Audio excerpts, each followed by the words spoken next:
അങ്ങനെ ചാമ്പ്യൻസ് ട്രോഫിയുടെ കാര്യത്തിൽ തീരുമാനമായിരിക്കുകയാണ്. നമുക്കറിയാം കുറേ ദിവസങ്ങളായിട്ട് പാകിസ്ഥാനിലാണ് ചാമ്പ്യൻസ് ട്രോഫി എന്ന് അറിഞ്ഞത് മുതലുള്ള ഒരുപാട് ചർച്ചകൾ. ഇന്ത്യ കളിക്കുമോ, ഹൈബ്രിഡ് മോഡലാണോ, ദുബായിലാണോ കളിക്കുക, ഇന്ത്യ പാകിസ്ഥാനിലേക്ക് പോകുമോ, ഒരുപാട് വിവാദങ്ങളും ചർച്ചകളും ഇതുമായിട്ട് ബന്ധപ്പെട്ട് നടന്നിട്ടുണ്ട്. അത് കഴിഞ്ഞിട്ട് ഇന്ത്യയുടെ ടീം പ്രഖ്യാപനം വന്ന സമയത്ത് ഇത്രയധികം സ്പിന്നർമാരെ പോയിട്ട് എന്ത് ചെയ്യാനാണ് ഉദ്ദേശിക്കുന്നത്, ജയ്സ്വാളിനെ മാറ്റി വരുൺ ചക്രവർത്തിയെ കൊണ്ടുവന്ന സമയത്ത് വരുൺ ചക്രവർത്തിയാണോ ടീമിന് വേണ്ടി ഓപ്പൺ ചെയ്യാൻ പോകുന്നത്, ഓസ്ട്രേലിയക്കെതിരെ പരാജയപ്പെടും, ഓസ്ട്രേലിയ നോക്കൌട്ട് സ്റ്റേജുകളിൽ ഭയങ്കര പ്രകടനം നടത്തുന്ന ടീമാണ്, ന്യൂസിലാൻഡ് ഗ്രൂപ്പ് ഘട്ടത്തിൽ തോറ്റു കൊടുത്തതാണ് ഇത് ഓസ്ട്രേലിയയെ കിട്ടാതിരിക്കാൻ വേണ്ടിയിട്ട്, ഫൈനലിൽ അങ്ങനെ ആയിരിക്കില്ല. അങ്ങനെ ഒരുപാട് കമന്റുകളും ചർച്ചകളും എല്ലാം കഴിഞ്ഞ് പക്ഷെ ഒടുവിൽ ഇന്ത്യ കപ്പടിച്ചു. ഒരു ആധികാരിക ജയമെന്ന് പറയാൻ കഴിയില്ല, പൊരുതി തന്നെയാണ് ജയിച്ചത്. ദുബായിലെ സാഹചര്യം കൃത്യമായി മനസ്സിലാക്കിയ ഒരു ടീമായിട്ട് തന്നെയാണ് ന്യൂസിലാൻഡ് ഇന്നലെ കളിച്ചെന്നുള്ളത് വളരെ യാഥാർത്ഥ്യമാണ്. ആ സാഹചര്യങ്ങളെ കൃത്യമായി ഉപയോഗപ്പെടുത്തുകയാണ് ഇന്ത്യ ചെയ്തത്. ഈ മത്സരത്തെ എങ്ങനെ വിലയിരുത്തുന്നു, അല്ലെങ്കിൽ ഈ ടൂർണമെന്റിനെ എങ്ങനെ വിലയിരുത്തുന്നു? ടൂർണമെന്റ് മൊത്തത്തിൽ നോക്കുകയാണെങ്കിൽ ഇന്ത്യ ഒരു മത്സരം പോലും തോറ്റിട്ടില്ല. പിന്നെ ഫൈനലിലേക്ക് എത്തുമ്പം അതിൻ്റെ നമ്മൾ പറഞ്ഞപ്പം കളത്തിന് പുറത്തിടക്കുന്ന കുറേ ചർച്ചകളുണ്ട്. പിച്ചിൻ്റെ ആനുകൂല്യം, ടീമിൻ്റെ പിന്നെ യാത്ര ചെയ്യേണ്ട തുടങ്ങിയ കുറേ കാര്യങ്ങൾ വരുന്നുണ്ട്. അതൊക്കെ അവിടെ നിൽക്കുമ്പോഴും ഇന്ത്യൻ ടീമിൻ്റെ മൈതാനത്ത് ഇറങ്ങിക്കഴിഞ്ഞ ടീമിൻ്റെ പിന്നെ ഈ വാക്കുകൾക്കും ചർച്ചകൾക്കൊന്നും കാര്യമില്ലല്ലോ. അവിടെ ഇന്ത്യൻ ടീമിൻ്റെ ഒരു സമ്പൂർണ്ണ ആധിപത്യം തന്നെയാണ് കണ്ടത്. നമ്മൾ പറഞ്ഞ പോലെ തന്നെയാണ് ഫൈനലിൽ ന്യൂസിലാൻഡിനോട് മത്സരം അത്ര എളുപ്പമായിരിക്കില്ല എന്ന് പറഞ്ഞു. പക്ഷേ ഇന്ത്യക്കായിരിക്കും ജയമെന്ന് നമുക്ക് ഉറപ്പായിരുന്നു. പിന്നെ നിലവിലെ സാഹചര്യം, ടീമിൻ്റെ പ്രകടനം മറ്റും വെച്ചിട്ടാണ് നമ്മൾ വിലയിരുത്തിയത്. അതുപോലെ തന്നെ ഒരിക്കലും എളുപ്പമായിരുന്നില്ല ഇന്നലത്തെ വിജയം. രോഹിത് ക്രീസിൽ ഒരു 20 ഓവർ രോഹിത് ക്രീസിൽ ഇന്നലെ ജയത്തിലേക്ക് എത്തുന്ന സംശയം ഉണ്ടായിരുന്നില്ല. അതുപോലെ തന്നെ ക്യാപ്റ്റൻ നല്ലൊരു ക്യാപ്റ്റൻ ഇന്നിങ്സ് ഫൈനലിൽ കാഴ്ചവെച്ചു. പക്ഷേ പിന്നെ ഇടക്കിടക്ക് വിക്കറ്റ് വീണുകൊണ്ടിരുന്നത്, കോഹ്ലി വെട്ടുന്നതായത്, ഇതൊക്കെ ഇടയ്ക്കൊന്നൊരു നെഞ്ചിടി പേറ്റിയിരുന്നു. ലാസ്റ്റ് ഹാർദിക് പാണ്ഡ്യ പോയപ്പോഴേക്കും നമ്മൾ ജയത്തിന് അടുത്തെത്തിയിരുന്നു. പിന്നെ ജഡേജയ്ക്കും രാഹുലും കൂടിയിട്ട് ചടങ്ങ് പൂർത്തിയാക്കൽ മാത്രമേ ഉണ്ടായുള്ളൂ. പക്ഷേ അത്ര എളുപ്പമായിരുന്നില്ല. ഇന്ത്യ എങ്ങനെയാണോ പിന്നെ ദുബായിലെ പിച്ചിൽ കളിച്ചത് അതുപോലെ തന്നെയാണ് ന്യൂസിലാൻഡും കളിച്ചത്. നമുക്കറിയാം ഇന്ത്യയുടെ സ്പിന്നർമാർ ഇപ്പോൾ സൈഫ് പറഞ്ഞ പോലെ തന്നെയാണ്. അത് ന്യൂസിലാൻഡ് നോക്കുമ്പോൾ ന്യൂസിലാൻഡ് ടീമിൽ 4 സ്പിന്നർമാരുണ്ട്. ആ സ്പെഷ്യലിസ്റ്റ് ബാറ്റ്സ്മാൻമാരാണെങ്കിൽ കൂടി സ്പിന്നർ ചെയ്യുന്ന താരങ്ങളുണ്ട്. അത് എന്നും അങ്ങനെ തന്നെയായിരുന്നു ന്യൂസിലാൻഡ് ടീം. ഓൾറൗണ്ടർമാരുടെ ടീമാണ്. അതിൻ്റെ ഒരു ആനുകൂല്യമാണ്. അപ്പോൾ നല്ല തുല്യശക്തികളാണ് ഏറ്റുമുട്ടിയത്. അതിൽ ഇന്ത്യക്ക് പിന്നെ ജയിക്കാൻ, അവരെ മറികടക്കാൻ പറ്റി. ചാമ്പ്യന്മാരുടെ ടീമായി മാറാൻ വേണ്ടി പറ്റി. അപ്പം രോഹിത്തിനും സംഘത്തിനും ഒരു വലിയ കൈയടിയെ അർഹിക്കുന്നുണ്ട്. കാരണം ഒറ്റ മത്സരം തോക്കാതെ ഓസ്ട്രേലിയ നോക്കൗട്ടിൽ സെമിയിൽ വലിയ രീതിയിൽ തന്നെ തോൽപ്പിച്ചെന്ന് പറയാം. അങ്ങനെയാണ് നമ്മൾ വന്നത്. പിന്നെ ഗ്രൂപ്പ് ഘട്ടത്തിൽ ന്യൂസിലാൻഡിനോട് മത്സരം ആയാലും കൂടി ഒരു 2 പ്രാവശ്യമായാലും നമുക്ക് നോക്കുമ്പോൾ ഒരു ചെറിയൊരു വെല്ലുവിളി വന്നത് ന്യൂസിലാൻഡ് തന്നെയാണ്. ഗ്രൂപ്പ് ഘട്ടത്തിലായാലും ഫൈനലായാലും ഒരു മികച്ച മത്സരം തന്നെ 2 പ്രാവശ്യം കാഴ്ചവെച്ചത്. അപ്പോൾ നമുക്ക് ഇന്ത്യയുടെ ബാറ്റിങ്ങിൻ്റെയും ബൗളിങ്ങിൻ്റെയും കരുത്ത് തന്നെയാണ് ഈ ജയം എന്ന് പറയേണ്ടി വരും. തീർച്ചയായും. ഇപ്പം മത്സരത്തിന് ശേഷം വിരാട് കോഹ്ലിയോട് ചോദിക്കുന്നത് ന്യൂസിലാൻഡ് ടീമിനെ കുറിച്ചിട്ട് പറയുന്നുണ്ട്. കോഹ്ലി ആണെങ്കിലും രോഹിത് ആണെങ്കിലും മറ്റുള്ള ഇന്ത്യൻ താരങ്ങളാണെങ്കിൽ പോലും ന്യൂസിലാൻഡ് കാഴ്ചവെച്ച ആ ഒരു പോരാട്ട വീര്യത്തെയും ഇതിനെയും അവർ ഒരുപാട് പ്രശംസിക്കുന്നുണ്ട്. അപ്പോൾ കോഹ്ലി പറയുന്നത് വളരെ രസകരമായി കോഹ്ലി പറയുന്നുണ്ട്, ഇന്ന് ഞാൻ ചിരിക്കുന്നു, ഞാൻ വിജയിച്ചു. മുമ്പ് ഇതേപോലെ അവരെതിരാളികളായിട്ട് ഞാൻ വിഷമിക്കേണ്ട സാഹചര്യം വന്നിട്ടുണ്ട്, ഞാൻ ലോസിംഗ് ഭാഗത്ത് സൈഡിൽ വന്ന സാഹചര്യങ്ങൾ ഉണ്ടായിട്ടുണ്ട്. തീർച്ചയായും ഒരു ക്രിക്കറ്റിന്റെ ഒരു സ്പോർട്സ്മാൻ സ്പിരിറ്റ് വളരെയധികം ഉയർത്തിപ്പിടിച്ച ഒരു മത്സരം കൂടി ആയിരുന്നില്ലേ ഇന്നലെ നടന്നത് എന്നുള്ളത് നമ്മൾ തന്നെ പറയുമ്പോൾ പലപ്പോഴും പറഞ്ഞിട്ടുണ്ടായിരുന്നു. ഇപ്പം കോഹ്ലി പറഞ്ഞത് തന്നെ, നമുക്ക് 2019 സെമിയിൽ കോഹ്ലി അംഗമായിരുന്ന ടീം സെമിയിൽ ന്യൂസിലാൻഡ് തോറ്റിട്ടുണ്ട്. ടെസ്റ്റ് ചാമ്പ്യൻഷിപ്പിൽ പിന്നെ കോഹ്ലിക്ക് നായകനായ ടീം തോറ്റിട്ടുണ്ട്. അപ്പം ധോണിയുടെ കീഴിലും കോഹ്ലിയും ക്യാപ്റ്റനായിട്ടും 2 വർഷം ഈ കോഹ്ലി പറഞ്ഞ അനുഭവം മുന്നിലുണ്ട്. അത് സ്വാഭാവികമാണല്ലോ. നമുക്കറിയാം ഒരു ടീമിന് എന്തായാലും കഴിഞ്ഞ ലോകകപ്പ് ഫൈനലിലൂടെ ഇന്ത്യ തോറ്റത് നമുക്കറിയാം. അപ്പം ഇതിൻ്റെയൊക്കെ ഇത് കാണുന്നുണ്ട്. പക്ഷേ ആ ഒരു മൊമെൻറ്റ് നമുക്കറിയാം, ഈ ക്രിക്കറ്റിലൊരു മാന്യന്മാരുടെ കളി എന്ന് പറഞ്ഞ ഒരു മൊമെൻറ്റം അത് കീപ്പ് ചെയ്യാൻ വേണ്ടി ഇന്ത്യക്ക് കഴിഞ്ഞിട്ടുണ്ട്. ഈ മികച്ച മത്സരം, മികച്ച പ്രകടനം ഇരു ടീമുകളും പുറത്തെടുത്തു. ഒടുവിൽ ഇന്ത്യ ജേതാക്കളായി. അങ്ങനെ കാണാം. തീർച്ചയായും. ഇപ്പം ഇന്ത്യനെ സംബന്ധിച്ച് വളരെയധികം നിർണായകമായിട്ടുള്ള 2 ടേണിംഗ് പോയിന്റുകൾ ഈ മത്സരത്തിൽ കൃത്യമായി സ്പിന്നർമാരെ മധ്യ ഓവറുകളിൽ ഉപയോഗിച്ചു എന്നത് തന്നെയാണ്. രോഹിത് ശർമ്മയുടെ ഒരു തന്ത്രം അവിടെ വർക്കായിട്ടുണ്ട്. രണ്ടാമത്, നമ്മൾ ഈ മത്സരം കഴിഞ്ഞ സമയത്ത് നമ്മൾ ലൈവിൽ വന്ന് നമ്മൾ പറഞ്ഞൊരു കാര്യം ഉണ്ടായിരുന്നു. അതായത് രോഹിത് ശർമ്മ എങ്ങനെ ആദ്യ പവർ പ്ലേയിലെ ഒരു പ്രകടനം എങ്ങനെ ഏത് രീതിയിൽ ന്യൂസിലാൻഡിന്റെ പേസർമാരെ ആക്രമിച്ച് കളിക്കും എന്നത് ഈ മത്സരത്തിൽ ഒരു നിർണായകമാണെന്ന് അത് അദ്ദേഹം കൃത്യമായിട്ട് ചെയ്തു എന്നുള്ളത് തന്നെയാണ് വളരെ പ്രധാനപ്പെട്ട കാര്യം. അതിനൊരു മികച്ച പിന്തുണ ശുഭ്മാൻ ഗിൽ കൊടുത്തു എന്നത് ഒരു യാഥാർത്ഥ്യമാണ്. ആദ്യമായിട്ടാണ് ഒരു സെഞ്ചുറി സ്റ്റാൻഡ്, ഒരു പാർട്ട്ണർഷിപ്പ് ഈ ചാമ്പ്യൻസ് ട്രോഫിയിൽ ഇന്ത്യക്ക് ഉണ്ടാകുന്നത് എന്നുള്ളത്. അത് തന്നെ ആയിരുന്നില്ലേ വഴിത്തിരിവ്? അത് തന്നെയാണ് നമ്മൾ പറഞ്ഞ പോലെ തന്നെയാണ് ഇത് പറഞ്ഞത്. അത് ആ ഗില്ല് ഒന്ന് പിന്നെ നിലയുറപ്പിച്ചപ്പം രോഹിത് ആക്രമിച്ച് കളിച്ചു എന്ന് തന്നെ പറയാം. പിന്നെ റൺ ഉയർത്താൻ വേണ്ടി പറ്റി. വിക്കറ്റ് പോവാതെ ഫസ്റ്റ് വിക്കറ്റ് പാർട്ണർഷിപ്പ് ഉയർത്തിയപ്പോൾ തന്നെ ഇന്ത്യക്ക് 250 വിജയലക്ഷത്തേക്ക് ഇന്ത്യ എടുത്തല്ലോ, 252 വിജയലക്ഷത്തിലേക്ക് ഇന്ത്യ എടുത്തു. രോഹിത് പോയതിനു ശേഷം കോഹ്ലി പെട്ടെന്ന് പോയെങ്കിൽ കൂടി പിന്നെ നമുക്കറിയാം നമ്മുടെ ശ്രേയസ് അയ്യർ കഴിഞ്ഞ മത്സരങ്ങളിൽ ഈ ടൂർണമെൻറ്റിൽ ഉടനീളം ഇതിന് മുന്നേയും ഉടനീളം പിന്നെ 4ാം നമ്പറിൽ മികച്ച പ്രകടനം വെച്ച ശ്രേയസ് അയ്യരോട് വന്നപ്പോൾ പകുതി ആശങ്ക അവിടെ തീർന്നു. ശ്രേയസ് അയ്യർ നിലയുറപ്പിക്കണം, വിക്കറ്റ് പെട്ടെന്ന് പോയില്ല. പിന്നെ അക്സർ പട്ടേലും കഴിഞ്ഞ മത്സരങ്ങളും അറിയാം 5ാം നമ്പറിലേക്ക് പ്രൊമോഷൻ കിട്ടിയ താരം അതെങ്ങനെയാണ് വിനിയോഗിച്ചതെന്നില്ല മറ്റു താരങ്ങൾ കണ്ടുപിടിക്കേണ്ടതാണ് കിട്ടുന്ന അവസരങ്ങൾ. ശ്രേയസ് അയ്യരെ കുറിച്ച് ഞാൻ അക്സറിലേക്ക് കടന്നുകൊണ്ട് ഇടയിൽ കാര്യം പറയാണ്. ശ്രേയസിനെ കുറിച്ച് വളരെ ഒരു കണക്ക് കൂടിയുണ്ട്. ന്യൂസിലാൻഡിനെതിരെ മികച്ച പ്രകടനമാണ് ശ്രേയസ് അയ്യർ ഇപ്പൊ നല്ല ഫോമിലാണ്, ഇപ്പൊ നിലവിൽ നല്ല ഫോമിലാണ് താരം എന്നതൊരു യാഥാർത്ഥ്യമാണ്. അതോടൊപ്പം തന്നെ ന്യൂസിലാൻഡിനെതിരെ മികച്ച ഫോമാണ്, പ്രത്യേകിച്ച് ന്യൂസിലാൻഡിന്റെ സ്പിന്നർമാർക്കെതിരെ. ഇപ്പൊ ഇന്നലെ എനിക്ക് തോന്നുന്നത് ദുബായിൽ ന്യൂസിലാൻഡിന്റെ സ്പിന്നർമാർക്കെതിരെ ഒരു തരത്തിലും പൊരുതി നിന്നൊരു താരം കൂടിയാണ് ശ്രേയസ് അയ്യർ എന്ന് നമ്മൾ പറയേണ്ടി വരും. ഒരു കണക്ക് എന്ന് പറയുന്നത് ന്യൂസിലാൻഡിന്റെ സ്പിന്നേഴ്സിനെതിരെ ഏകദിനത്തിലെ ശ്രേയസ് അയ്യരുടെ ബാറ്റിംഗ് ആവറേജ് 212 ആണ്. ഒരു ഹ്യൂജ് നമ്പർ ആണ് അവിടെ ഉള്ളത്. മാത്രമല്ല 233 പന്തുകൾ ന്യൂസിലാൻഡിന്റെ സ്പിന്നർമാരെ നേരിട്ടതിന് ശേഷം ആദ്യമായിട്ടാണ് മിച്ചൽ സാന്റ്നർ ഒരു സ്പിന്നർ ശ്രേയസ് അയ്യരുടെ വിക്കറ്റ് എടുക്കുന്നത് എന്നുള്ളത് തന്നെ.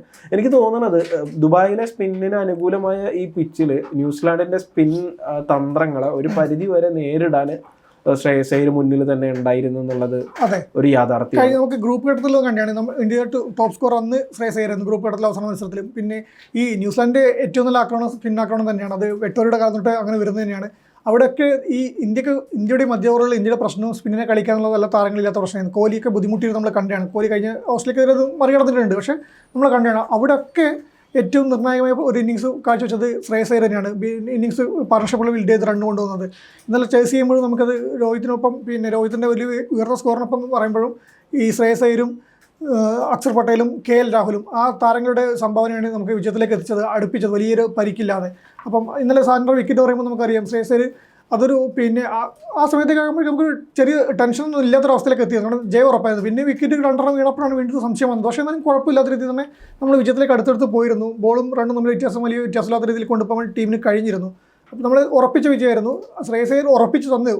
രോഹിത് പുറത്തതിന് ശേഷമായാലും ഈ താരങ്ങൾ ശ്രേയസും അക്സറും രാഹുലും കൂടി വിജയം നമുക്ക് ഉറപ്പിച്ച് തന്നു. ടെൻഷൻ അടിക്കേണ്ട ആവശ്യം ഉണ്ടായിരുന്നില്ല. പിന്നെ എടുത്തു പറയേണ്ട ഒരു കാര്യം, നിങ്ങളിപ്പോൾ പറഞ്ഞതുപോലെ KL രാഹുലിന്റെ ഒരു പ്രകടനമാണ്. KL രാഹുലിനെ ടീമിൽ ഉൾപ്പെടുത്തി നമുക്കറിയാം, നമ്മളൊക്കെ മുമ്പ് ചർച്ച ചെയ്താണ് ഋഷഭ് പന്തും സഞ്ജു സാംസണോ അല്ലെങ്കിൽ KL രാഹുലും, അതായത് KL രാഹുൽ ടീമിൽ തന്നെ ഉണ്ടാകുമോ എന്ന് സംശയിച്ചിരുന്ന അല്ലെങ്കിൽ അത് ചർച്ചയായിരുന്ന ഒരു കാലം ഉണ്ടായിരുന്നു. അത് കഴിഞ്ഞിട്ട് അദ്ദേഹമാണോ, അതായത് ഋഷഭ് പന്താണോ KL രാഹുലാണോ ഫസ്റ്റ് ലെവലിൽ കളിക്കുക എന്ന തരത്തിലുള്ള ഒരു ചർച്ചകൾ വന്നു. ആ സംശയങ്ങളെല്ലാം മാറ്റി നിർത്തി KL രാഹുൽ എല്ലാ മത്സരങ്ങളും കളിച്ചു. KL രാഹുൽ വരുന്നത് 6ാമനായിട്ടാണ് ബാറ്റിംഗിൽ, 5ാമത് അതെ അക്സർ പട്ടേലിന് പ്രൊമോഷൻ കൊടുത്തിട്ട് മുകളിൽ കളിപ്പിക്കുന്നു KL രാഹുലിനെ. അതൊരു വലിയ തന്ത്രം തന്നെയല്ലേ? ആ തന്ത്രം വിജയിച്ചതിന്റെ കണക്കുകൾ കൂടി നമുക്ക് പരിശോധിക്കേണ്ടതുണ്ട്. KL രാഹുൽ ഫസ്റ്റ് മാച്ച് 41 ബംഗ്ലാദേശിനെതിരെ നോട്ടൌട്ട്, 2ാമത്തെ മത്സരത്തിൽ പാകിസ്ഥാനെതിരെ ബാറ്റ് ചെയ്തില്ല, 3ാമത്തെ മത്സരത്തിൽ ന്യൂസിലാൻഡിനെതിരെ 23 റൺസ്, 4ാമത്തെ മത്സരത്തിൽ 42 നോട്ടൌട്ട്, അവസാനം ഫൈനലിൽ 34 നോട്ടൌട്ട്. ഇതൊരു ഈ കണക്കുകളിൽ എന്താണ്, ഒരു വലിയ സ്കോറുകളില്ല, വലിയ ഇന്നിങ്സുകളില്ല, 80-70 റണ്ണില്ല, അല്ലെങ്കിൽ സെഞ്ചുറി ഇല്ല, അർദ്ധ സെഞ്ചുറി പോലും ഇല്ല. പക്ഷെ KL രാഹുൽ ടീമിന് ഉണ്ടാക്കിയ ഒരു ഇമ്പാക്ട് ബാറ്റിംഗിൽ, അതുപോലെ തന്നെ വിക്കറ്റിന് പിന്നിലും. നമ്മൾ മറ്റേ മത്സരം കണ്ടിരിക്കുന്നവർക്ക് അറിയാം, നമ്മൾ ഈ പറഞ്ഞ വലിയ സ്കോർ ഇല്ല എന്ന് പറയുമ്പോൾ നമ്മൾ കൂടുതൽ മത്സരത്തിൽ നമ്മൾ സ്കോർ പിന്തുടരുകയായിരുന്നു. ആ സമയത്ത് വിക്കറ്റിലേക്ക്, റണ്ണിലേക്ക്, ടോട്ടലിലേക്ക് ടാർഗറ്റിലേക്ക് എത്താൻ വേണ്ടിയിട്ടുള്ള നിർണായക സംഭാവന നൽകിയത് രാഹുലിൻ്റെ ഇന്നിങ്സുകൾ തന്നെയാണ്. വിക്കറ്റ് പോയി ലാസ്റ്റ് നമ്മൾക്ക് അക്സർ പട്ടേലും ഇറങ്ങിയ ശേഷം ഇനി ആരും ഇതിൽ സംശയത്തിലാണ് KL രാഹുൽ വരുന്നത്. അവിടെ ഒരു മികച്ച ബാറ്റ്സ്മാൻ, പഴയ ഓപ്പണറാണല്ലോ, ആ ഒരു രീതി തന്നെ ടോപ്പ് ഓർഡർ ബാറ്റ്സ്മാൻ്റെ പ്രകടനം കാഴ്ചവെക്കുമ്പോൾ നമ്മുടെ ആശങ്കകളൊക്കെ പോയാണ്. ഇപ്പം 4 വിക്കറ്റ് വീണു അല്ലെങ്കിൽ 5 വിക്കറ്റ് വീണു എന്ന് പറയുമ്പോൾ 6ാമത് വരുമ്പോൾ പണ്ടൊക്കെ ഇന്ത്യക്ക് ടെൻഷനാണ്, കളി കഴിഞ്ഞു, ബാറ്റ്സ്മാൻമാരുടെ 5 വിക്കറ്റ് പോയാൽ ഇന്ത്യ കഴിഞ്ഞ അവസ്ഥയിൽ നിന്ന് നമുക്ക് വരുന്നത് KL രാഹുൽ വരുന്നു. അവിടെ പിന്നീട് വരുന്ന താരങ്ങളെ കൊണ്ട്, അതായത് ഹാർദിക് പാണ്ഡ്യക്കൊപ്പം ഇന്നിങ്സ് മുന്നോട്ട് കൊണ്ടുപോകുന്നു, രവീന്ദ്ര ജഡേജയ്ക്ക് പല ഇന്നിങ്സുകളും വിജയത്തിൽ അവസാനിപ്പിക്കുന്നു. അങ്ങനെ ആ നിർണായക ഘട്ടത്തിൽ എന്താണോ ടീമിന് വേണ്ടത് അത് നൽകാൻ വേണ്ടി രാഹുലിന് കഴിഞ്ഞിട്ടുണ്ട്. കൂറ്റടികളുടെ സ്കോർ ഉയർത്താനല്ല, നമുക്ക് ടീമിന് ആവശ്യം അവിടെ വിക്കറ്റ് പോകാതെ പിടിച്ച് നിന്ന് ജയത്തിൽ ഘടിപ്പിക്കണം. കാരണം അതിന് മുന്നേ ഒന്ന് കൊടുത്തിരുന്ന ഒരു അടിത്തറയിൽ നിന്ന് കണ്ട് കളി തീർക്കുക എന്നുള്ളൊരു ഉത്തരവാദിത്തം മാത്രമേ ഈ ടൂർണമെൻറ്റ് അദ്ദേഹത്തിന് വന്നിട്ടുള്ളൂ. അത് അദ്ദേഹം കൃത്യമായി ചെയ്തിട്ടുണ്ട്. ആ വിക്കറ്റ് വലിച്ചെറിഞ്ഞിട്ട് ടീമിനെ പ്രതിസന്ധിയിലാക്കിയിട്ടില്ല. വേണ്ടത് എന്താണോ അത് ടീമിന് കൊടുക്കാൻ വേണ്ടി പറ്റിയിട്ടുണ്ട്. കീപ്പർ ഇപ്പം പറഞ്ഞാൽ തന്നെ വിക്കറ്റ് കീപ്പിൽ ഒരു സ്പെഷ്യലിസ്റ്റ് കീപ്പറല്ല അദ്ദേഹം, അതിൻ്റെ ഒരു ഇത് നമ്മൾ കാണേണ്ടതുണ്ട്. അപ്പം അത് എന്തുകൊണ്ട് സ്പെഷ്യലിസ്റ്റ് കീപ്പർ വേണ്ട എന്ന് പറഞ്ഞത് ഈ ഒരു ബാറ്റിംഗ് കൂടെ ടീമിന് പ്രയോജനപ്പെടുത്താൻ വേണ്ടിയാണ്. അത് വെച്ച് നോക്കുമ്പോൾ കീപ്പിങ്ങിലും അദ്ദേഹം മികച്ച രീതിയിൽ തന്നെ പിന്നെ കീപ്പ് ചെയ്തിട്ടുണ്ട്. ആ രണ്ട് ഘടകവും നമുക്കറിയാം. ഈ ടീമിൽ കീപ്പർ പിന്നെ ഈ ഒരു ബാറ്റ്സ്മാന് വരുന്ന റോള്, അപ്പോൾ പന്തിനാണെങ്കിൽ കൂടി പന്തിനെ ഏകദിനത്തിൽ എത്രത്തോളം ഇമ്പാക്റ്റ് ഉണ്ടാക്കുമെന്ന് എനിക്ക് തോന്നുന്നില്ല, പേഴ്സണലി എനിക്ക് തോന്നുന്നില്ല. രാഹുൽ അത് മികച്ച രീതിയിൽ ചെയ്യാൻ വേണ്ടി പറ്റിയിട്ടുണ്ട്. ഗംഭീറിൻ്റെ തീരുമാനം അല്ലെങ്കിൽ രോഹിത്തിൻ്റെ തീരുമാനം, രാഹുലിൻ്റെ ടീമിൽ ഉൾപ്പെടുത്താൻ തീരുമാനം 100% ശരിയാണെന്ന് അദ്ദേഹം തെളിയിച്ചു കഴിഞ്ഞിട്ടുണ്ട്. പലപ്പോഴും ഒരു ഫിനിഷറുടെ റോളിലേക്ക് കൂടി KL രാഹുൽ ഉയർന്നു വന്നു എന്നതൊരു യാഥാർത്ഥ്യമാണ്. നമുക്കറിയാം ഇപ്പോൾ ഇന്ത്യൻ ക്രിക്കറ്റിന്റെ ഇപ്പോഴത്തെ ഒരു വലിയ ഒരു ഇമ്പാക്റ്റ് ഉണ്ട്. ലോക ICC ക്രിക്കറ്റിന്റെ മൊത്തത്തിൽ നോക്കുകയാണെങ്കിൽ ഇന്ത്യക്കൊരു ഇമ്പാക്ട്, വലിയ രീതിയിലൊരു ഇമ്പാക്റ്റ് അല്ലെങ്കിൽ ഒരു വലിയ സ്വാധീനം തന്നെ ഇന്ത്യൻ ക്രിക്കറ്റിന് ഉണ്ട് എന്നുള്ളത്. ഈ ഒരു ഘട്ടത്തിലേക്ക് ഇന്ത്യൻ ക്രിക്കറ്റ് വരുന്നത് ഈ തരത്തിൽ ഒരു മികച്ച ഫിനിഷർമാരുടെ ഒരു വരവോടുകൂടി തന്നെയല്ലേ. ഇപ്പൊ 2007 T20 ഇത് ലോകകപ്പ് ഇന്ത്യ നേടുന്നത് ധോണിയെ പോലുള്ള ഫിനിഷർ, യുവരാജ് സിംഗ്, സുരേഷ് റെയ്നയെ പോലുള്ള താരങ്ങൾ, രവീന്ദ്ര ജഡേജയെ പോലുള്ള താരങ്ങൾ, ഇപ്പോഴത്തെ KL രാഹുൽ, ഹാർദിക് പാണ്ഡ്യ, ഇങ്ങനെയുള്ള ഒരു താരങ്ങളുടെ വരവ് ഒരു ക്രിക്കറ്റിന്റെ മറ്റുള്ള എല്ലാ വശങ്ങളെയും മാറ്റി നിർത്തുക, അതിന്റെ സാമ്പത്തികമായിട്ടുള്ള വശങ്ങളും അതിന്റെ രാഷ്ട്രീയമായിട്ടുള്ള വശങ്ങളെല്ലാം മാറ്റി നിർത്തിയിട്ട് കളത്തിനകത്ത് ഇന്ത്യയുടെ ഒരു പ്രകടനത്തെ ഇത് വലിയ രീതിയിൽ സ്വാധീനിക്കുന്നില്ലേ ഈ ഫിനിഷർമാരുടെ വരവ്? തീർച്ചയായും ഈ ഫിനിഷർമാർ എന്ന് പറയുന്നതിനേക്കാൾ ഒന്നിലധികം റോളുകൾ ചെയ്യാൻ പറ്റുന്ന താരങ്ങൾ തന്നെ എനിക്ക് തോന്നുന്നു. കാരണം ഇപ്പം KL രാഹുൽ നമ്മൾ കീപ്പിംഗിൽ ഉപയോഗപ്പെടുന്നു. പണ്ടാണെങ്കിൽ വിക്കറ്റ് കീപ്പിങ്ങിന് വേണ്ടി മാത്രം ഒരു സ്പെഷ്യലിസ്റ്റ് കീപ്പർ ഉൾപ്പെടുന്നു. അദ്ദേഹം ബാറ്റിംഗിൽ ഫോമാണോ അല്ലയോ എന്ന് ടീം നോക്കാറില്ല. ഒരു കീപ്പർ വേണം, ഒരു കീപ്പർ. ആ കീപ്പറിൻ്റെ നമ്പർ വരുമ്പോൾ ഒരു ബാറ്റ്സ്മാൻ്റെ ഒരു ബോളറിൻ്റെയും ഇതവിടെ കുറയുമായിരുന്നു. ഒരു ബാറ്റ്സ്മാൻ്റെ റോൾ ഇവിടെ കുറയായിരുന്നു. പിന്നെ കീപ്പിങ്ങിന് വേണ്ടി മാത്രം റോൾ ഉൾപ്പെടുത്തുമ്പോൾ രാഹുൽ വന്നപ്പം കീപ്പിങ്ങുമായി ആ ഒരു നമ്പർ അവിടെ തീർന്നു കിട്ടി. പിന്നെ നമുക്ക് വരുന്നത് ഈ ഓൾറൗണ്ടർമാരാണ്. ഈ പറഞ്ഞ പോലെ ഫിനിഷറായിട്ട് ഇപ്പോൾ ഹാർദിക് പാണ്ഡ്യ ആയാലും രവീന്ദ്ര ജഡേജ ആയാലും ഓൾറൗണ്ടർമാരാണ്. അപ്പം ബാറ്റിങ്ങിലും ബോളിങ്ങിലും ഒരുപോലെ ഉപയോഗിക്കാൻ പറ്റുന്ന താരങ്ങൾ 4 താരങ്ങളൊക്കെ നമ്മൾ ടീം കളിക്കുന്നു പറയുമ്പോൾ അവിടെയുണ്ട് ടീമിന് വിജയം. ഇത്രയും ഓൾറൗണ്ടർമാർ കളിക്കുമ്പോൾ 2 റോൾ നമുക്ക് ഇന്നലെ നമുക്ക് പിന്നെ ഹാർദിക് പാണ്ഡ്യയും പോയപ്പം ഈ KL രാഹുലിന് അക്ഷർ പട്ടേലും ഇനി ആരും നേരിടുമാണ് പിന്നെ ഹാർദിക് പാണ്ഡ്യ ബാറ്റ് ചെയ്യാൻ വരുന്നത്. ഹാർദിക്കിൻ്റെ വിക്കറ്റ് കൂടെ പോയിട്ട് ഇനിയിപ്പം ചെറിയ റണ്ണേ വേണ്ടു, പക്ഷേ ഇനിയിപ്പോൾ ആരായിരിക്കും വരുന്നതെന്ന് ടെൻഷൻ അടിക്കുമ്പോഴേക്ക് രവീന്ദ്ര ജഡേജയാണ് വരുന്നത്. ആ താരം ഇറങ്ങുമെന്ന് നമുക്കറിയാം. ഇനി പ്രശ്നമില്ല, നമുക്ക് കളിക്കാനായിട്ട് അങ്ങനെ 8 വിക്കറ്റ് 8 താരങ്ങൾ നമുക്ക് ബാറ്റിങ്ങിലുണ്ട്. ബോൾ എടുക്കുമ്പോൾ തന്നെ 4 സ്പിന്നർമാരുടെ നമുക്ക് ബോൾ എറിയാനുണ്ട്. അപ്പം യാതൊരു ആശങ്കയും രോഹിത്തിന് നിരവധി ഓപ്ഷനുകളുണ്ട്. ബോളിങ്ങിലും ഉണ്ട് ബാറ്റിങ്ങിലും ഉണ്ട്. അവിടെ തന്നെ ഒരു ഡെപ്താണ്. ആ ബാറ്റിങ്ങിൻ്റെയും ബോളിങ്ങിൻ്റെ ഡെപ്ത് വരുമ്പോൾ തന്നെ ഇന്ത്യ മറ്റു ടീമുകളുടെ മൂലം മാനസികമായി ജയിച്ചു കഴിഞ്ഞു. അത് താരങ്ങൾ മികച്ച പ്രകടനം പുറത്തെടുക്കുമ്പോഴേക്ക് നമുക്ക് ജയത്ത് കുറഞ്ഞൊന്നും പ്രതീക്ഷിക്കേണ്ടതില്ല, ഒരു സംശയമില്ല. കിരീടം നമുക്ക് കിട്ടുന്ന ഒരു പ്രകടനം ഈ ടീമിൻ്റെ ഡെപ്ത് കൊണ്ടാണ് നമ്മൾ ആദ്യം തൊട്ടേ പറഞ്ഞത്. മറ്റു ടീമുകളെ അപേക്ഷിച്ച് നോക്കുമ്പോൾ ഈ ന്യൂസിലാൻഡിനെയും ഓസ്ട്രേലിയയും നമ്മൾ കണ്ടപ്പോൾ ഓസ്ട്രേലിയക്ക് നമ്മൾ കുറവുകൾ നമ്മൾ പറഞ്ഞിരുന്നു. ആ സമയത്ത് കണ്ടിരുന്നു. ന്യൂസിലാൻഡിനെ മാത്രം നമുക്ക് സംശയം ഉണ്ടായിരുന്നു. പക്ഷേ ദുബായിലെ പിച്ച്, ഈ സ്പിന്നർമാർ, ഈ റണ്ണ്, ഇതൊക്കെ നമുക്ക് ഈ ആവറേജ് റണ്ണിൽ എത്തിയാലും എങ്ങനെ മറികടക്കാമെന്നൊക്കെ അതൊക്കെ അത് കൃത്യമായി ചെയ്യാൻ ഈ താരങ്ങൾക്ക് പറ്റി. ടീമിൻ്റെ പിന്നെ ഇപ്പം കഴിഞ്ഞ മത്സരത്തിൽ നമുക്കറിയാം വിരാട് പിന്നെ തിളങ്ങാൻ വേണ്ടി പറ്റില്ല, വാച്ച് കൊണ്ട് തിളങ്ങാൻ പറ്റിയില്ല. ഒരു പ്രശ്നവും ടീമിന് ഉണ്ടായില്ലല്ലോ. അല്ലെങ്കിൽ വിരാടോ രോഹിത്തോ പോയാൽ തീർന്നു ടീം. ഒരു കാലത്ത് അങ്ങനെയായിരുന്നു, 1-2 താരങ്ങളിൽ മാത്രം കേന്ദ്രീകരിച്ചായിരുന്നു ഇന്ത്യൻ ടീമിൻ്റെ ബാറ്റിംഗ് നിന്ന്. ഇപ്പം അതല്ല. 8 താരങ്ങൾ 11 അംഗങ്ങളിൽ 8 പേര് ബാറ്റ് കൊണ്ട് എന്ത് കൊണ്ടാലും പിന്നെ റണ്ണെടുക്കും. 8 അതിൽ 5 പേരൊക്കെ മിനിമം നമുക്ക് തിളങ്ങുമെന്ന് പ്രതീക്ഷിക്കാനുള്ളൊരു ഗ്യാരണ്ടി ഉണ്ട്. അപ്പം പിന്നാലെ വരുന്നവർക്കും ബാറ്റ് ചെയ്യുന്നവർക്കും ആ ഒരു പിന്നെ കളിക്കാനുള്ളൊരു ആത്മവിശ്വാസം കൂടെ കിട്ടും. വലിയ ഷോട്ടർക്ക് ആത്മവിശ്വാസം കൂടെ കിട്ടുമല്ലോ. കാരണം ഇറങ്ങാൻ ആളുണ്ട്. ഞാൻ പോയി എന്നുള്ളൊരു അവസ്ഥയില്ല. അപ്പം അത് തന്നെയാണ് ഈ ടീമിൻ്റെ വിജയത്തിലേക്ക് വന്നൊരു ഘടകം.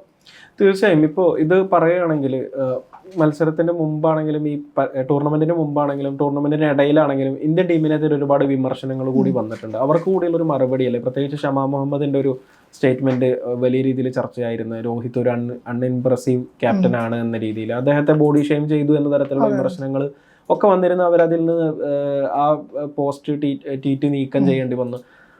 ആ ഒരു തരത്തിൽ ഒരുപാട് വിമർശനങ്ങൾ ഇന്ത്യൻ ടീം ഏറ്റിരുന്നു. അതിൽ നിന്നുള്ള ഒരു തിരിച്ചുറപ്പ്, പ്രത്യേകിച്ച് ഓസ്ട്രേലിയയിലെ ഒരു വലിയ അത് ടെസ്റ്റ് മത്സരങ്ങളാണെങ്കിൽ പോലും അതിലൊരു തോൽവിക്ക് ശേഷം അതിനൊരു മറുപടി കൂടിയായിട്ട് ഈ കിരീടത്തെ നമുക്ക് കാണാനാകും. കളത്തിന് പുറത്തുള്ള വിവാദങ്ങളൊന്നും അങ്ങനെ പറയേണ്ടതില്ലെങ്കിലും ഈ നമ്മൾ പറഞ്ഞ ബോർഡർ ഗവാസ്കർ ട്രോഫിയിൽ ഇന്ത്യ ഒരു നാണം കെട്ട പരാജയമായിരുന്നു ഇന്ത്യക്ക് ബോർഡർ ഗവാസ്കർ ട്രോഫിയിൽ ഇപ്പോഴും പറയാൻ പറ്റും ടെസ്റ്റ് ഫോർമാറ്റിൽ.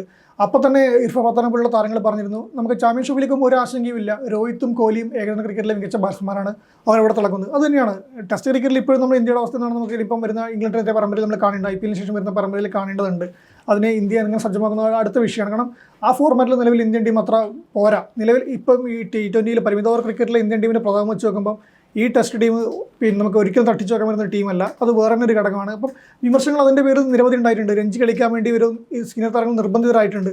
അതൊക്കെ അവിടെയുണ്ട്. പക്ഷേ ഏകദിന ക്രിക്കറ്റിലേക്ക് വരുമ്പോഴേക്ക് അതിൻ്റെ ഇതില്ല. ഏകദിന ക്രിക്കറ്റിലെ രാജാക്കന്മാർ കോഹ്ലിയും ഗില്ലും രോഹിത്തൊക്കെ തന്നെ ഇപ്പോഴും ഉണ്ട്, ആ ഫോമിൽ അവരുണ്ട്. അതിന് നമുക്ക് ആവശ്യം വരുന്നില്ല. അപ്പോൾ പിന്നെ അതങ്ങനെ തന്നെ പോകുന്നേ ഉള്ളൂ. അപ്പം ഇതിൽ ആ ഒരു വിവാദങ്ങൾ വന്നില്ല. പക്ഷേ ഇവിടെ വേറെ പല വിമർശനങ്ങൾ വന്നിട്ടുണ്ട്. നമുക്ക് ഹൈബ്രിഡ് മോഡലിൽ ഈ ദുബായിൽ കളി വെച്ചത്, ദുബായിൽ ഒരു പിച്ചിൽ മാത്രം ഒരു ഗ്രൗണ്ടിൽ മാത്രം കളിക്കുമ്പോൾ ഇന്ത്യക്ക് കിട്ടുന്നത്, അതൊക്കെ നേരത്തെ സമ്മതിച്ചാണെന്ന് പറയുമ്പോൾ കൂടി ചില വിമർശനമുണ്ട്. ICC എന്നാൽ BCCI മാറിയത് കൊണ്ടാണ്, അല്ലെങ്കിൽ ഇന്ത്യയുടെ സമ്മർദ്ദ തന്ത്രത്തിന് മുകളിൽ ICCക്ക് കീഴടങ്ങേണ്ടി വന്നതാണെന്ന് ചില വിമർശനങ്ങൾ വരുന്നുണ്ട്. അങ്ങനെ കുറേ കാര്യങ്ങൾ ഇവിടെ ഇപ്പോൾ ചർച്ച നടക്കുന്നുണ്ട്. പക്ഷേ അതൊക്കെയാണെങ്കിലും കളത്തിൽ ഇറങ്ങി കളിച്ച് ജയിച്ചു തന്നെയാണ്. പിന്നെ ഏത് ടീമിനായാലും ആ പോരാടിയിട്ട് തന്നെയാണ് ഇന്ത്യൻ ടീം ജയിച്ചത്. ഈ 15 സ്ക്വാഡിനും 11 ആ കളിച്ച 11 പേരും അവർ നിർണായക സംഭവമല്ല, ജീവൻ പോകുന്നവരെ അവസാന ശ്വാസം പോലെ പോരാടുന്ന പറഞ്ഞാൽ അങ്ങനെ പോരാടിയിട്ടാണ് ഈ കപ്പ് കിട്ടിയേക്കുന്നത്. അതിൽ യാതൊരു സംശയമില്ല. അത് ഈ പുറത്തെ ചർച്ചകളൊന്നും ഈ വിജയത്തിനെ ശോഭ കെടുത്തുന്നില്ല എന്നല്ലാണ് എനിക്ക് തോന്നുന്നത്. തീർച്ചയായും ഇപ്പോൾ നമ്മളിപ്പോൾ ഈ പറഞ്ഞതുപോലെ ICC BCCIക്ക് വഴിപ്പെടുന്നു എന്ന രീതിയിലുള്ള വിമർശനങ്ങൾ വരുമ്പോൾ തന്നെ ക്രിക്കറ്റിന്റെ ഒരു മാർക്കറ്റിനെ കുറിച്ച് കൂടി ചർച്ച ചെയ്യേണ്ട ഒരു കാര്യമില്ലേ. കൃത്യമായി പറയുകയാണെങ്കിൽ ഇപ്പോൾ ഇന്ത്യയിലൊരു വലിയ മാർക്കറ്റ് ക്രിക്കറ്റിന് ഉണ്ട് എന്നുള്ളതൊരു യാഥാർത്ഥ്യമാണ്. അത് ഒരുപക്ഷെ T20 ക്രിക്കറ്റ് അത് ആ ഒരു മാർക്കറ്റിനെ വളരെ വേഗത്തിൽ വളരാൻ വേണ്ടിയിട്ട് സഹായിച്ചു എന്നുള്ളത്. അപ്പൊ അത്തരം വിമർശനങ്ങൾ ഉണ്ടാവുന്ന സമയത്ത് പോലും കളത്തിനുള്ളിൽ താരങ്ങൾ കാഴ്ചവെക്കുന്ന പ്രകടനത്തെ നമുക്ക് വില കുറച്ച് കാണാനാവില്ല എന്നുള്ളത് തന്നെയാണ് ഒരു യാഥാർത്ഥ്യം. അത് തന്നെയാണ് നിങ്ങളിപ്പോൾ സൂചിപ്പിച്ചതും എന്ന് തോന്നുന്നു. എന്തായാലും ഇനി ചാമ്പ്യൻസ് ട്രോഫി അങ്ങനെ പൂർത്തിയായി, ഇന്ത്യ കിരീടം നേടി, ഇന്ത്യയുടെ മത്സരങ്ങളെല്ലാം ദുബായിലാണ് നടന്നത് എന്ന് എങ്കിൽ കൂടി ഇന്ത്യയുടെ ഒരു ഹോം ഗ്രൗണ്ട് അല്ല അത്. പക്ഷെ ആരാധകരെല്ലാം വന്ന് ഒരു ഹോം ഗ്രൗണ്ടിന്റെ പ്രതീതി ഉണ്ടാക്കി. പാകിസ്ഥാൻ ടൂർണമെന്റിന്റെ തുടക്കത്തിൽ തന്നെ പുറത്താകുന്ന ഒരു സാഹചര്യം ഉണ്ടായി. അതുപോലെ ന്യൂസിലാൻഡിനെതിരെ ഒരു ശക്തമായ എതിരാളികളെ തന്നെ ഇന്ത്യക്ക് ഫൈനലിൽ കിട്ടി. ഇന്ത്യ ഒരു മികച്ച വിജയം തന്നെ സ്വന്തമാക്കി. രോഹിത് ശർമ്മയും വിരാട് കോഹ്ലിയും കുറച്ചു കാലം കൂടി ഇന്ത്യൻ ക്രിക്കറ്റിൽ ഏകദിന ഫോർമാറ്റിൽ തുടരാനുള്ളൊരു സൂചനകളുമാണ് നമുക്ക് കിട്ടിക്കൊണ്ടിരിക്കുന്നത്. എന്തൊക്കെയാണെങ്കിലും ഇനി ചാമ്പ്യൻസ് ട്രോഫി പൂർത്തിയായി. 2025 ചാമ്പ്യൻസ് ട്രോഫി ആരാണ് നേടിയത് എന്ന് ചോദിച്ചു കഴിഞ്ഞാൽ ഇന്ത്യ എന്ന ഒരൊറ്റ ഉത്തരം മാത്രമേ ഉള്ളൂ. ഇനി വരുന്നത് IPL ആണ്.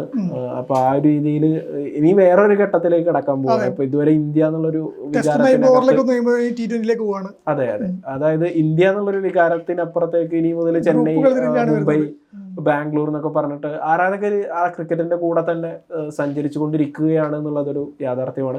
എന്തായാലും IPL-ലുമായിട്ട് ബന്ധപ്പെട്ടുള്ള ചർച്ചകളും മറ്റുമായിട്ട് നമുക്ക് വീണ്ടും വരാം. മികച്ച മത്സരങ്ങൾ തന്നെ ഇത്തവണ IPL-ൽ ഉണ്ടാകട്ടെ എന്ന് നമുക്ക് പ്രതീക്ഷിക്കാം.